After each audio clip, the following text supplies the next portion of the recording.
Good evening, one and all. I take this opportunity to very warmly welcome President Obama to Australia for his first visit as President. President Obama is no stranger to our shores, having visited Australia before, but it is a special delight to have him here for his first visit as President. And it comes at an important time in our nation's history and in the history of our region. We will be looking back during this visit. We'll be looking back at 60 years of the ANZUS alliance. We'll be looking back 10 years to the dreadful day of 9/11, a day we all remember with great sorrow. And we will be reflecting on those events, but we will be looking forward. We live in the growing region of the world whose global contribution to global growth is a profound one. We live in a region which is changing in important ways. And as a result of those changes, President Obama and I have been discussing the best way of our militaries cooperating for the future. So I'm very pleased to be able to announce with President Obama that we've agreed joint initiatives to enhance our alliance, 60 years old and being kept robust for tomorrow. It is a new agreement to expand the existing collaboration between the Australian Defence Force and the US Marine Corps and the US Air Force.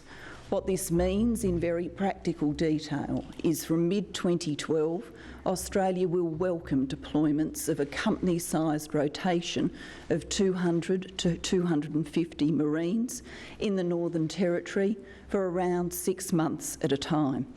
Over a number of years, we intend to build on this relationship in a staged way to a full force of around 2,500 personnel.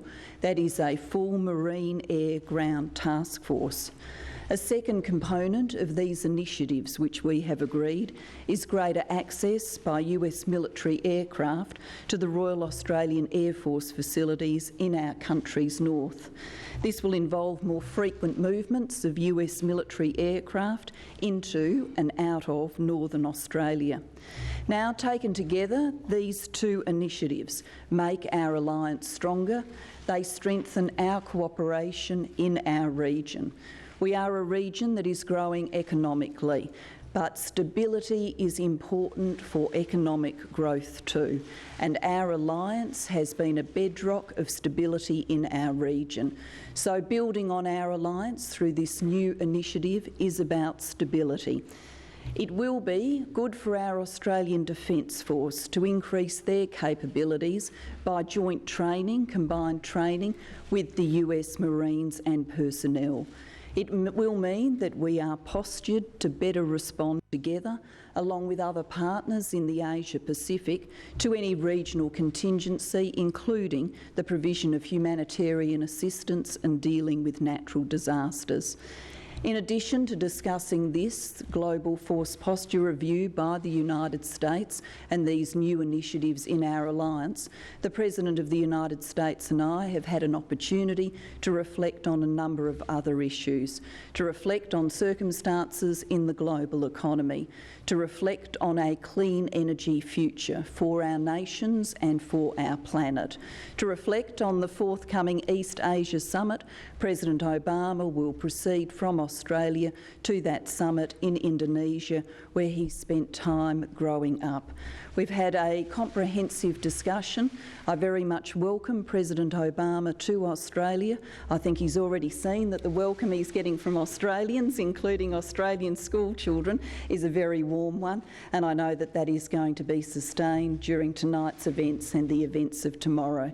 President Obama, over to you. Well, good day, everybody, and thank you, Madam Prime Minister, for your generous welcome, your friendship, and your partnership. I am thrilled to be down under. As you may know, this is not my first visit to Australia. In fact, I first visited Australia as a boy, and I've never forgotten the warmth and kindness that the Australian people extended to me when I was 6 and 8. I can see that the Australian people have lost none of that warmth. I very much wanted to take this trip last year, and though events back home prevented me from doing so, I was determined to come for a simple reason. The United States of America has no stronger ally than Australia. We are bound by common values, the rights and the freedoms that we cherish, and for nearly a century, we've stood together in defense of these freedoms. And I'm very happy to be here as we celebrate the 60th anniversary of our alliance and as we work together to strengthen it for the future. We are two Pacific nations, and with my visit to the region, I am making it clear that the United States is stepping up its commitment to the entire Asia-Pacific. In this work, we're deeply grateful for our alliance with Australia and the leadership role that it plays, as it has been for 6 decades. Our alliance is going to be indispensable to our shared future, the security we need and the prosperity that we seek, not only in this region but around the world. I'm also very grateful for my partnership with Prime Minister Gillards. We've worked quite a bit together lately, spanning time zones, the G20 in Cannes, APEC, and TPP in Hawaii, now here in Australia, and next on to Bali for the East Asia Summit. And this speaks to how closely our countries work together on a wide range of issues. And in my friend Julie, I see the quality that we Americans admire most in our Australian friends. Somebody who's down to earth, easy to talk to, and who says it like it is, straight up. And that's why we achieved so much today. We agreed to push ahead with our efforts to create jobs for our people by bringing our economies and those of the region even closer together.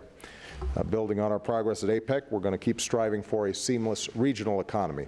And as the two largest economies in the Trans-Pacific Partnership, Australia and the United States are helping to lead the way to a new model for trade across the region. And along with our G20 partners, we agreed that we have to stay focused on the growth that creates jobs and that every nation needs to play by the same economic rules of the road. As two global partners, we discussed the whole range of challenges where we stand shoulder to shoulder, including Afghanistan. Obviously, this has not been an easy mission for either of our countries, and our hearts go out to the families that were affected on October 29th. But we both understand what's at stake, what happens when al-Qaeda has safe havens.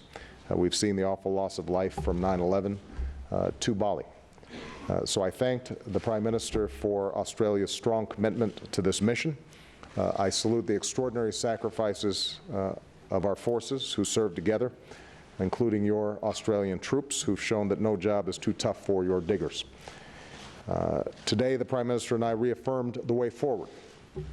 The transition has begun. Afghans are stepping into the lead. As they do, our troops, American and Australian, will draw down responsibly together so that we preserve the progress that we've made.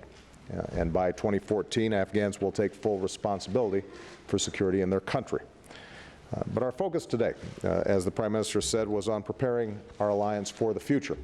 And so I am very pleased that we are able to make these announcements here together on Australian soil. Because of these initiatives that are the result of our countries working very closely together as partners, we're going to be in a position to more effectively strengthen the security of both of our nations and this region. As Julia described, we are increasing our cooperation, and I'd add America's commitment to this region.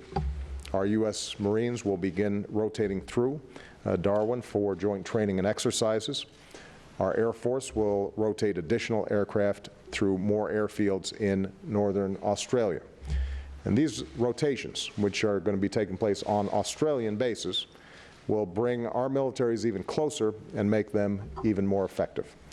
We'll enhance our ability to train, exercise, and operate with allies and partners across the region.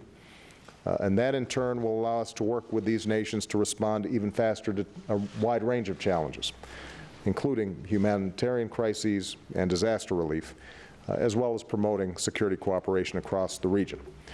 And this commitment builds upon the best traditions of our alliance. You know, for decades, Australians have welcomed our service members as they've come here to work, train, and exercise together. and I'm looking forward to joining the Prime Minister in Darwin tomorrow to thank our troops, Australians and Americans, for the incredible work that they are doing. Finally, as I'll discuss more in my speech to Parliament tomorrow, this deepening of our alliance sends a clear message of our commitment to this region, a commitment that is enduring and unwavering. It's a commitment that I'll reaffirm in Bali as the United States joins the East Asia Summit. And I want to thank our Australian friends who supported our membership so strongly and who've worked to make sure that the EAS addresses regional challenges that affect all of us, like proliferation and maritime security. So, again, I'm very pleased that we're able to make these important announcements during my visit. Madam Prime Minister, I thank you for being such a strong partner and a champion of our alliance. And once again, I want to thank the Australian people for the kindness they showed me